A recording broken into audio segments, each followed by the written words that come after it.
Deion Sanders issues three-word demand to NFL after son Shedeur's draft slide triggers $100 million trouble. It's never strictly about the ball. Call it a blanket ban on drafting him that late into the draft or not. Shedeur Sanders became the man with arguably the most precipitous slide in draft history. And if you think it all started with that infamous NFL Combine interview of Shedeur Sanders, then you are massively misguided. Sure, the QB's interview did not come across as humble in the eyes of the NFL GMs as they'd like, but he has always been a certain way. But does that make it right? Hardly. And in case you were wondering, the little birds have finally spoken, albeit on conditions of anonymity. In an exclusive interview with USA Today on Friday, a high-ranking decision-maker, whose team was clearly in the market to draft a quarterback, said, "We like Shedeur. But you can't separate the other stuff from the physical abilities." Now, the other stuff isn't the everyday stuff his half-dad Deion Sanders said during the entirety of his pre-draft process or the off-field issues that can significantly weigh on people's minds. It's the razzmatazz that Shedeur unapologetically comes with. Whether it's about flexing a customized diamond-studded watch that he wore during games or promoting his personal clothing line. Too legendary. The franchises didn't want a walking stick of a brand. It's the rigor of being a teammate and earning a job that counts. Beyond pure football and medical that studies the impact of past injuries, there's often a third aspect to assessment, the intangibles, off-the-field concerns, culture fitment, and the like. If not for his bragging rights, others had him flagged for his dad's overt involvement.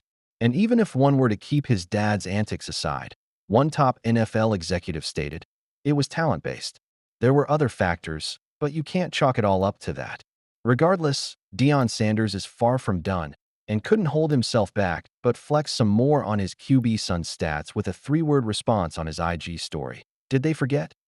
But more important than this brief statement was the stat sheet the head coach posted with his message. The sheet posted with Shedeur's photo read, among the 35 NCAA QBs that faced 140-plus pressures last year, Shedeur Sanders had the most TDs, 12, the highest passer rating, 95.6, and the most passing yards, 1,117. Is any of this true? Well, the above statement is more complex than it looks. For context, in terms of PFF's overall grade, Shedeur was the third-rated QB in all FBS teams, with a rating of 90.9 in 2024. Moreover, the QB's pressure-to-sack rate was 20.1%, and he stood 19th overall in the country last year. As for the PFF under pressure grade, it becomes even lower as Shedeur's performance under pressure declined significantly. Here are some stats for you to consider.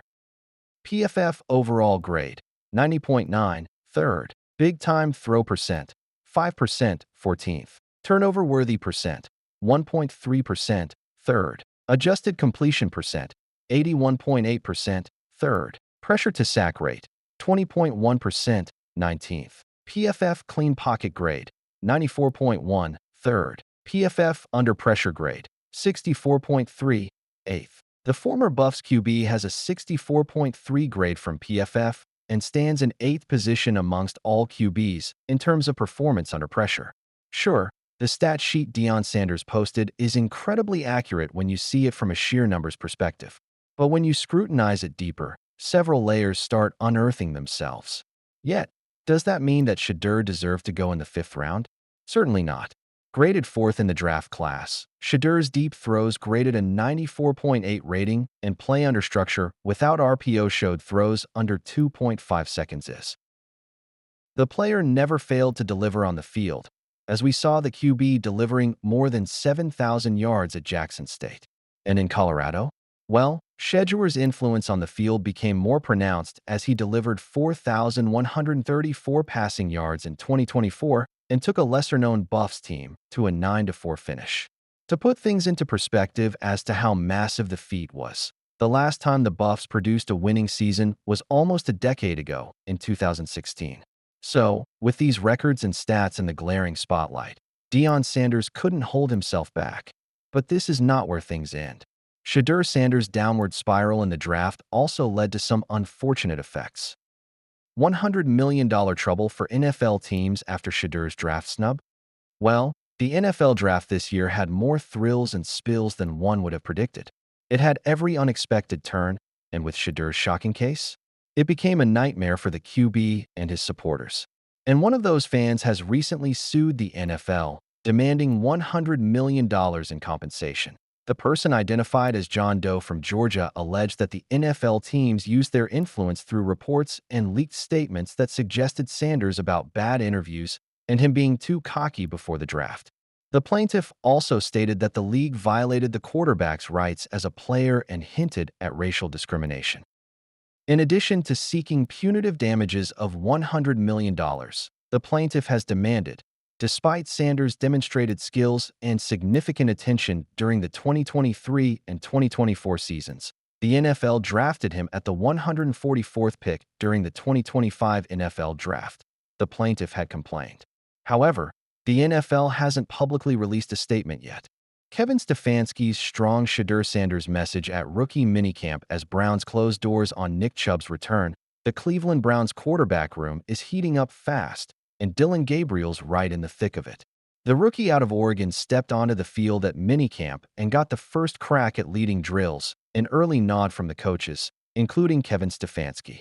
He and Shedeur Sanders split reps evenly, but all eyes were clearly on the ex-Colorado QB, who brought some serious buzz despite being taken later in the draft. Shedeur Sanders finally got his turn under center and delivered a nice throw under pressure, giving the crowd something to talk about.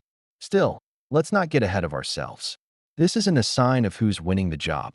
With Joe Flacco and Kenny Pickett still in the mix, this battle's just getting started. And Friday's practice was just a glimpse, not a verdict. At least, that's what Kevin Stefanski thinks about. As, via reporter Daniel Oyefusi, the HC said not to look too deep into Dillon Gabriel taking the first snap in team drills on Shedeur Sanders today. He added that both QBs were throwing live today, as advertised. During a press conference at the rookie minicamp on Friday, Stefanski was asked the reason why Dillon Gabriel got his first chance at reps over Shedeur Sanders. Was it related to the draft rank? Perhaps not. While answering this question, the HC stated, "Yeah, I wouldn't look into anything. I think you'll see the whole weekend, going through the spring. I mean, we don't pay too close attention to who's in that first snap." So, as the reporter asked, will it change tomorrow? Kevin Stefanski chose to dodge the question by asking the reporter, "Hey, will you be here? I'll see you here." The coach is clear on his quarterback plans. He is just letting them throw the reps evenly. As for him, who goes first doesn't matter. On the other side, Stefanski has vets Flacco and Pickett. They've been in the building for weeks, grinding through the offseason program and getting early reps. So, whether it's Dillon Gabriel or Shedeur Sanders or the vets, we understand fans might want to crown someone early. But wait, it's way too soon. Coach Stefanski made it clear that there's no rush to name a starter. Reps are mixed, and lineups are shuffled for each quarterback, so no one's locking in just yet. What matters now is effort, chemistry, and how this group pushes each other through every snap. Because Kevin Stefanski already stated, "I think the guys are working really hard. It's been a really fun group to work with in the meeting room, out on the practice field. I think they push each other just by naturally being guys that work so hard and put so much effort into it in the meeting room, out here on the practice field. So it's a really good group." Congratulations to Stefanski for having a great group of rookies and vets. The group, which might not include Nick Chubb this time. Kevin Stefanski's Browns might not sign Nick Chubb. Nick Chubb's time in Cleveland is probably done. After 7 gritty seasons and some unforgettable runs, Kevin Stefanski's Browns seem ready to move on. This is because GM Andrew Berry said straight up in a recent interview that bringing Chubb back in 2025 is increasingly unlikely. He said, "I wouldn't rule anything out, but I would say that it's probably increasingly unlikely." But why? Well, as per Berry, we do have 2 young guys that we liked. We think Jerome Ford plays a role. It's basically kind of maybe seeing how the roles shake out in the running back room. We are aware of the fact that the team just drafted 2 young backs and still has Jerome Ford, who stepped up when injuries sidelined Chubb. So those injuries? They've just piled up, a torn MCL and ACL in 2023, then a broken foot last season. It's really tough. No doubt, Chubb gave everything to Kevin Stefanski's team.